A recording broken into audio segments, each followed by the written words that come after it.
if you're voting for politicians who are against marriage equality and then you're doing stuff for Pride in the office, like, take a long, hard look in the mirror about that. Yeah. What organisations are you supporting? I think both of us said we were both in the process of setting up Substack newsletter accounts. I've set mine up. I haven't sent any newsletters out yet. But after that, I was like, no.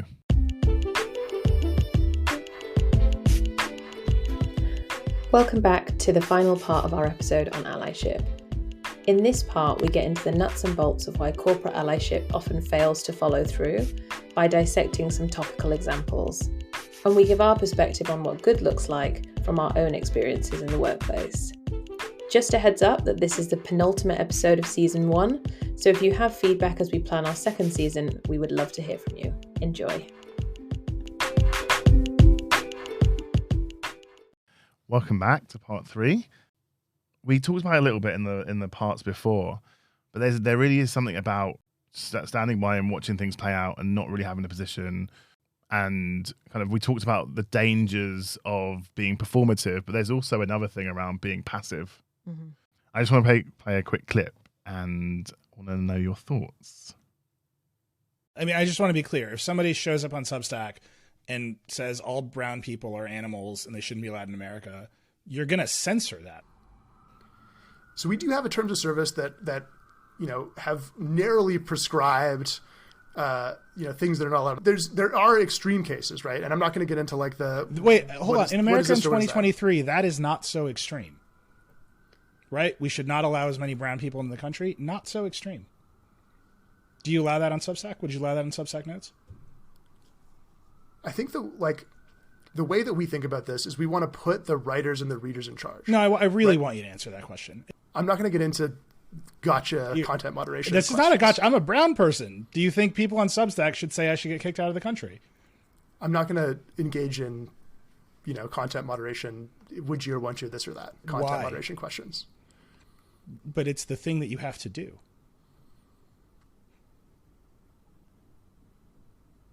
Right? I mean, you have to make these decisions, don't you? The way that we think about this is, yes, there is going to be a terms of service. We are going to have, we have content policies that are deliberately tuned to allow lots of things that we disagree with, that we, strongly disagree with. We think we have a strong commitment to freedom of speech, freedom of the press. We think these are, essential ingredients in a free society. We think that it would be a failure for us to build a new kind of network that can't support those ideals.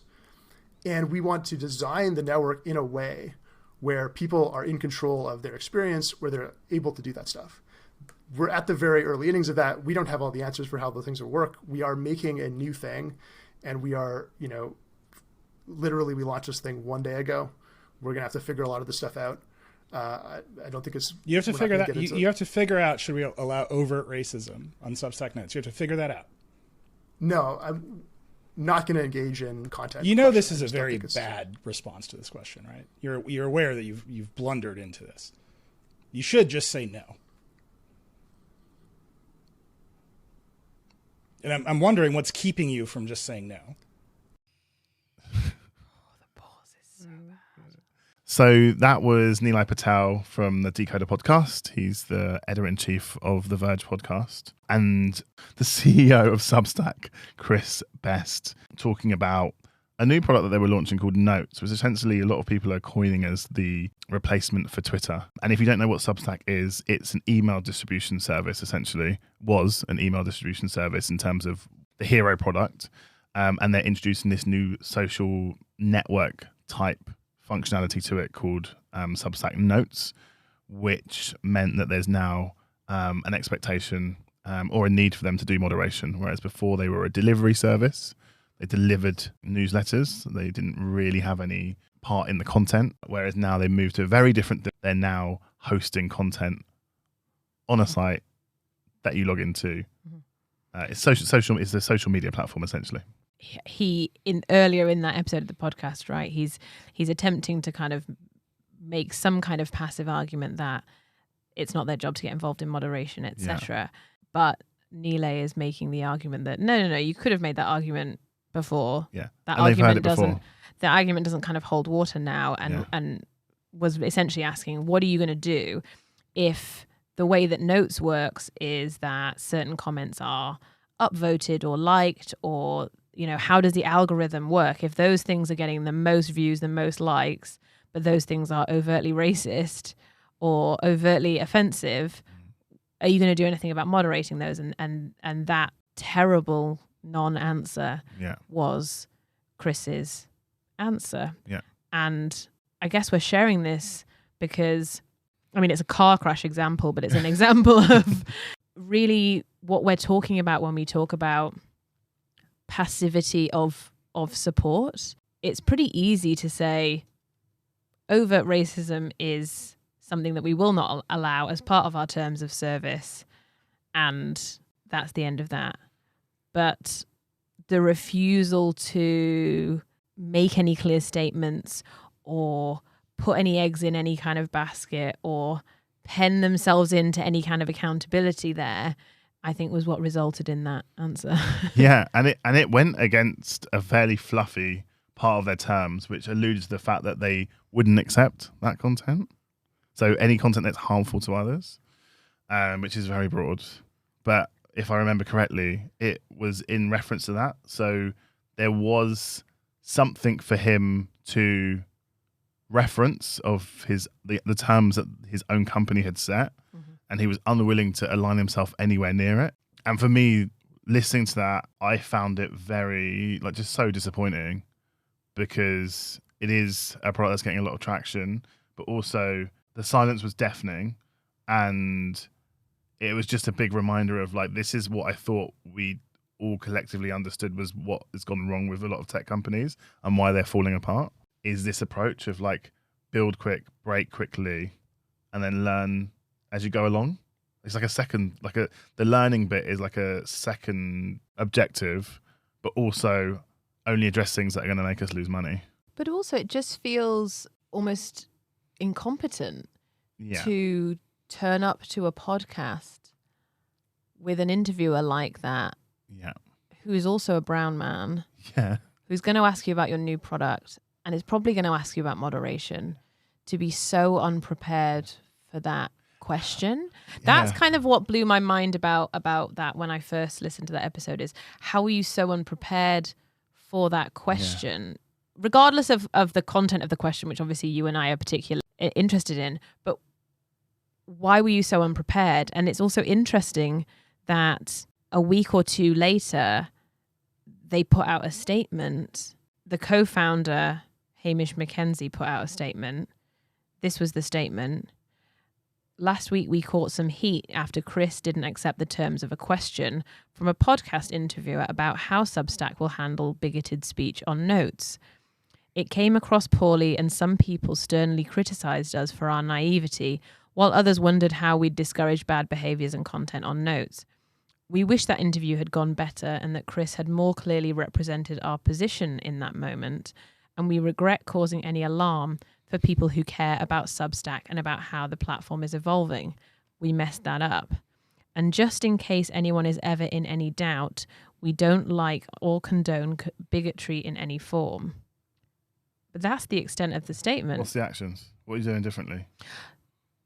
And what does it mean to not condone or like bigotry in any form? Like basically anyone can say we don't like bigotry.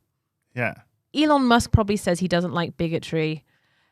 What does that actually mean in real terms? And I think this is a real classic example of kind of passivity that we're talking about here. Like, what that statement feels like it's designed to do is to say, we're still not going to commit to any action or not either way. Yeah. But just so you know, we don't like bigotry. So should people feel comforted by that? Yeah, it's like, it's empty. It's completely empty. And it's not like, going back to what you were saying about just not being prepared, like it clearly wasn't being prepared, or just made an assumption that this wouldn't be a topic that Nilay would address. Like, Nilay is known for being pragmatic and very thorough about these things. So it's not like it's a behavior that should have come as a shock, or a line of questioning that should have come as a shock. But also, he's like an ex-lawyer. You need to be prepared. Why did you think you could go into that and not have a stance on that? On top of the fact that it's a brown man asking you that question. It felt to me very like 10 years ago, tech CEO. Yeah. I'll just keep reverting back to the statement. We believe that writers should have it. And it's like, yeah, that's not going to hold water. And it's very politician-y. It was horrible. It feels like you're giving a response as though nothing has happened between 2015 and now. Yeah. And that's not going to be. But I think it does come into this overall question of substantive allyship and if allyship comes from the wrong place, then it's almost certainly doomed to fail. And I think what a lot of corporations get wrong, what a lot of companies get wrong, is they come at this work from the perspective of like, we know we need to be seen as this thing, so or we're supposed to feel shame about the fact that we haven't done anything about this thing until now. So we're gonna start doing the thing, and nobody sat down and said, why are we doing the thing? Why are we doing Pride Month? I don't think many companies have got a good answer for why are we doing Pride Month. It's just like, we need to do it because otherwise people will ask why we're not doing it. That's not a strong why. No. And I was reading a really good example recently of performative allyship in relation to Pride in particular. And it was to do with the LA Dodgers. The LA Dodgers, who will celebrate their 10th annual Pride night in June, have uninvited a drag group from the event after Republican politicians and conservative Christians complained. Reminds me of the taking the knee as well. So there's a group who've actually been around for a really long time. I think they've been around since the 70s or 80s, called the Sisters of Perpetual Indulgence. Which is a fantastic name. What's the acronym? I don't know. So they're a group of queer and trans nuns. They dress up as nuns. And that's how they use kind of costume to express themselves. And so they've raised millions of dollars for AIDS research, promoted safer sex. They've done a lot of work in the gay community. But Senator Marco Rubio complained that drag queen performers should not be celebrated for their disgraceful imitation of Roman Catholic nuns. And so he tweeted that. And then the Dodgers put out a statement saying, in the spirit of unity. We're going to dismantle. In the spirit of unity, the Los Angeles Dodgers are proud to host our 10th annual LGBTQ plus Pride Night. This has become a meaningful tradition. Blah, blah, blah. This year, as part of a full night of programming, we invited a number of groups to join us. We are now aware that our inclusion of one group in particular, the Sisters of Perpetual Indulgence, in this year's Pride Night has been the source of some controversy. Given the strong feelings of people who've been offended by the sisters' inclusion in our evening, and in an effort not to distract from the great benefits that we have seen over the years of Pride Night, we are deciding to remove them from this year's group of honorees.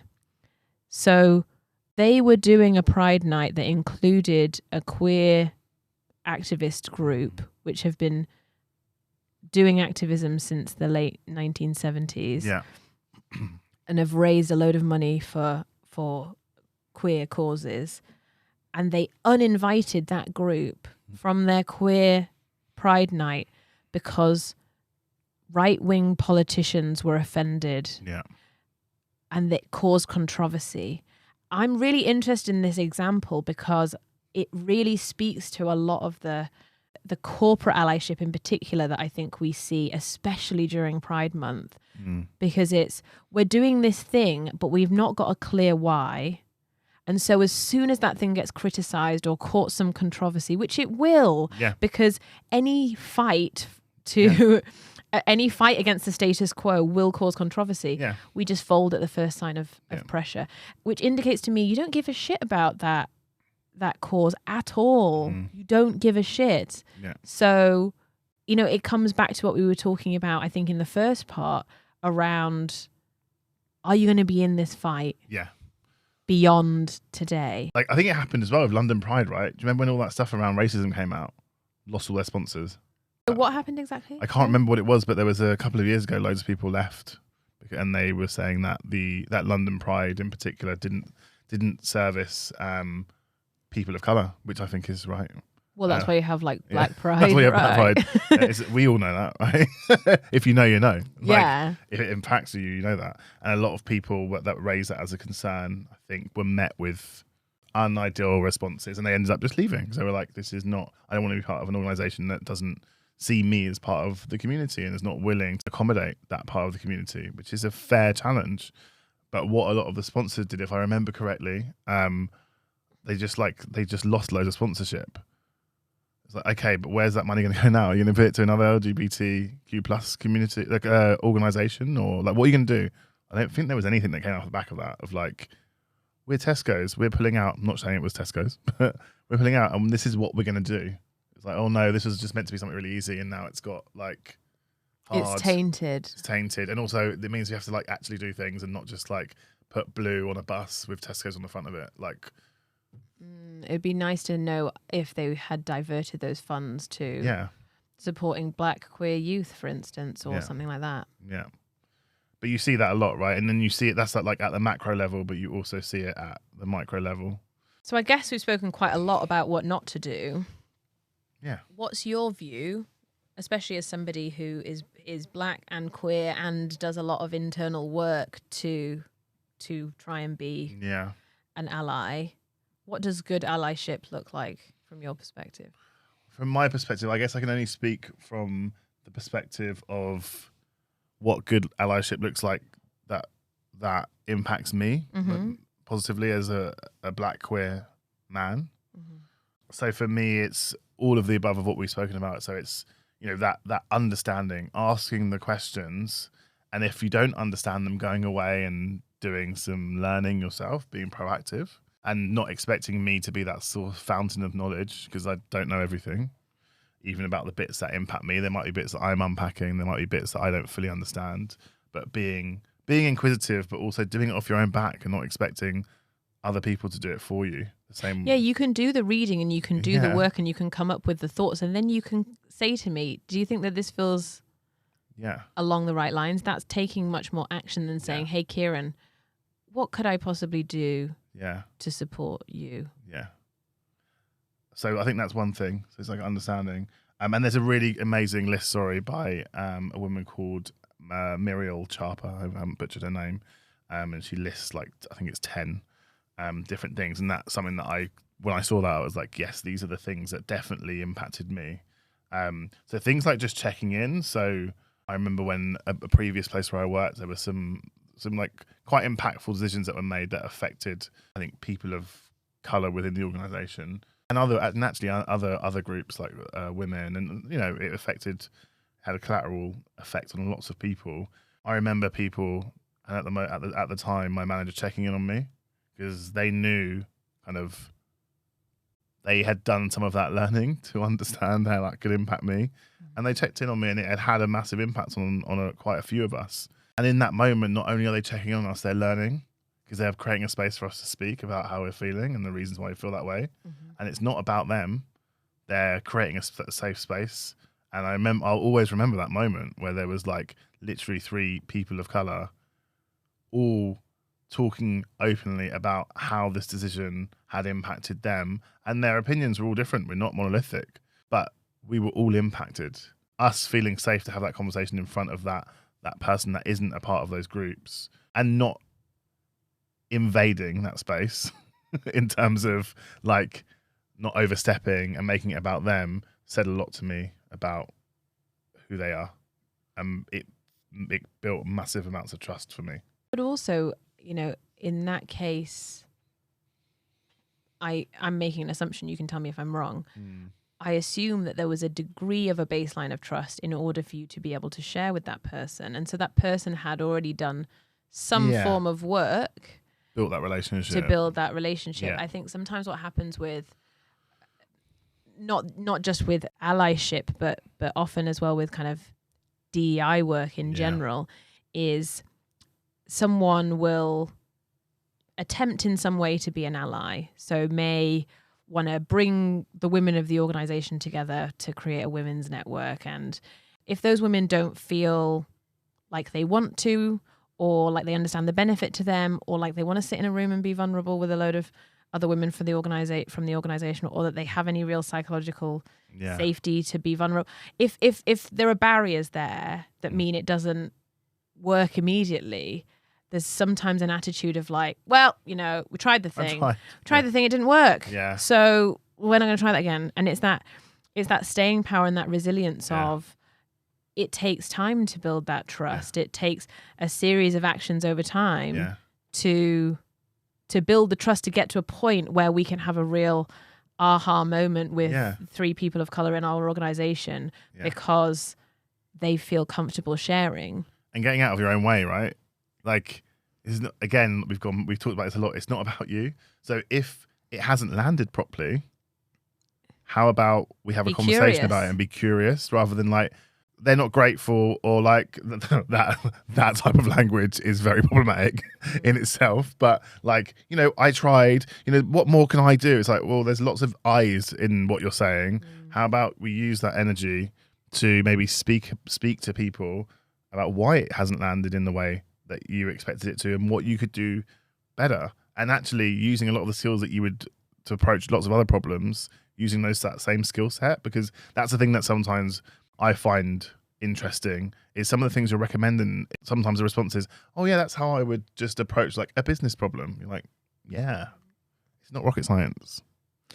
But I suppose with so many of these things, there's so much inbuilt guilt and shame, which is part of why I think that, white supremacy, as an example, is toxic to all of us. Yeah. It creates an environment where we all have to feed into this weird power structure, this weird power dynamic. We all subscribe to it to varying degrees. It creates this kind of hierarchy where we're trying to clamber over each other, where some people are at the bottom and some people are at the top. And for the people who are at the top, it's also miserable. Yeah. And there's so much guilt and shame involved. Yeah. And it's toxic, it's poisonous to all of us. And so I firmly believe that allyship cannot and should not come from a place of shame or a place of like white guilt, for instance. It should come from a place of acknowledgement, like acknowledge that there's things that have happened, and that's okay. The problem with shame is it can be a spiral of almost self-indulgent thinking, rather than an open-hearted, open-minded place of kind of humility. Yeah. And you wouldn't approach a business problem with the same defensiveness that often people approach DEI problems or challenges, because with the DEI stuff, there's so much about my identity that's woven up in it. There's so much about what it maybe says about me as a person. There's so much about my belief system that's woven into it. And so I think the challenge for us all is how you get to that place of not neutrality that you would approach another decision with, but that kind of that place where you can go, why didn't that work? And be curious about it. What could we have done differently there? What could we have done better? How can I say to my organization, we tried a thing, it didn't really land. We're still dedicated to the thing, but we'd love to hear from you on why you think it didn't land. Maybe you'll get some feedback. Maybe you won't. And then you carry on though, regardless of whether, and so you build that dedication over time, and you continue to be humble and curious about what you're doing well and what you're not doing well. But that is really hard to do if you've got a load of beliefs around, I'm a good person and why should I feel guilty about this, and people should feel grateful to me, but secretly I feel shame about the fact that I'm a white man. You can sometimes I speak to like white male heterosexual CEOs in particular who have a kind of defensiveness about not it's tough to be a white guy these days, but there's that kind of sentiment of like, oh God, for my sins, I'm a straight white guy, Yeah. you know, and there's a defensiveness in there. And one of the things I try to dispel pretty quickly is like, that's okay. Like, you can't help being a straight white guy. Like, nobody's going to have a go at you about that. Yeah. That's not what the conversation is. Yeah. We're not trying to suddenly go, black people are one thing and white, you know, the balance of power has shifted. What we're trying to say is this power structure, the way that it works, we need to dismantle the whole thing. Yeah.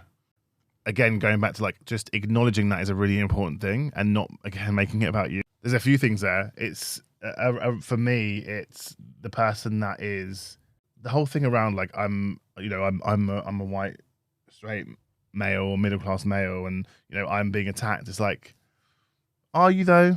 If you really were to think about it, not like in terms of like, not. But I don't think that's what's behind the defensiveness. What's behind the defensiveness is a deep shame that we all know what goes on. It's like, you know, there's that great clip. Yeah. There's that great Jane Elliott clip who's a white woman activist. I'll share the clip. But there's a great clip where she's standing on stage and she says to the audience, all the white people in the audience, if you would trade places with a black person, stand up, right? Yeah. And nobody stands up. And she says, that tells me that you know all of this posturing about how you don't know how it's different and it's not really different to be a black person and the experiences aren't really different. And I don't see racism and whatever are dispelled in that moment because you know that life would be worse, harder. Yeah. There would be more barriers and you wouldn't trade places with a black person. So you do see it. Yeah. And I think that there's that knowledge and there's deep shame about that. Yeah. And when we come from that place of deep shame, we don't actually get the work done because we're just too blinded by our guilt and our defensiveness about our guilt and then posturing to be a good person that the work doesn't get done in that space. Yeah. You need to be vulnerable. You need to be open to being vulnerable.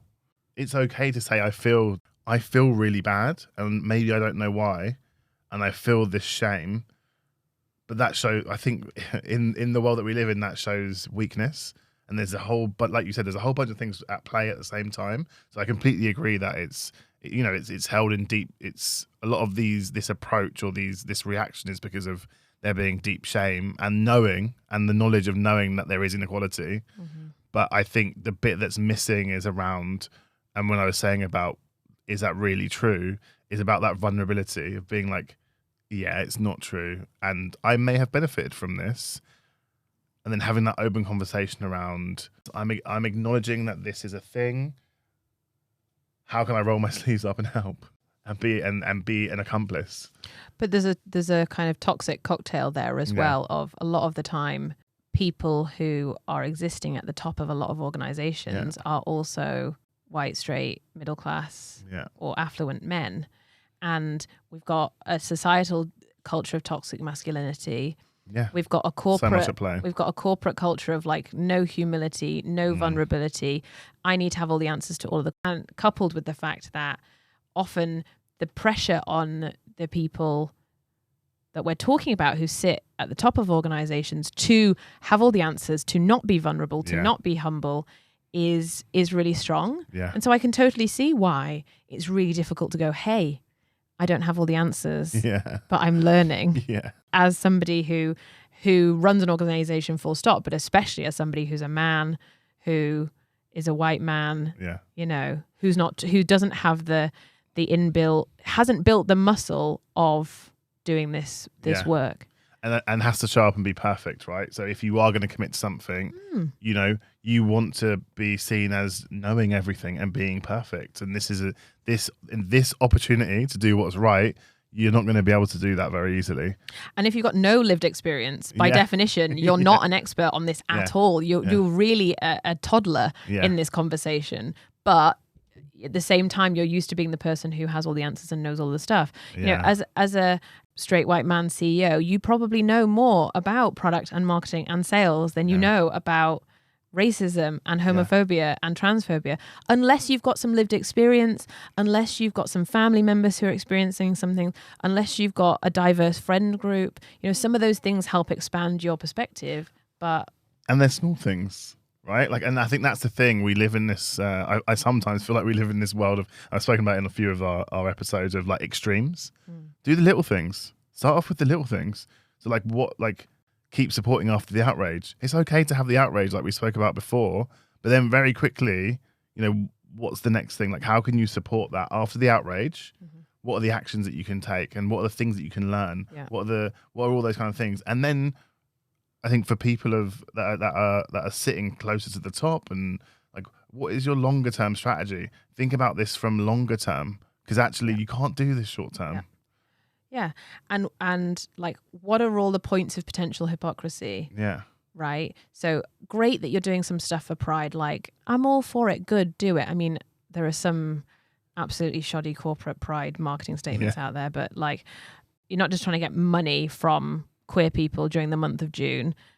I'm all for you doing stuff for Pride, but I am also interested in, what are your policies around gender affirming care for people in your organization? How many LGBTQ plus people have you got in senior positions? What does your pay equity look like? How flexible are your working policies? What is the genuine lived experience of queer people in your organization? Yeah. If you're doing all of those things as well, knock yourself out with Pride. But too often, Pride is happening. Yeah. And those things aren't happening. That's the start of their support, and that's the extent of their support.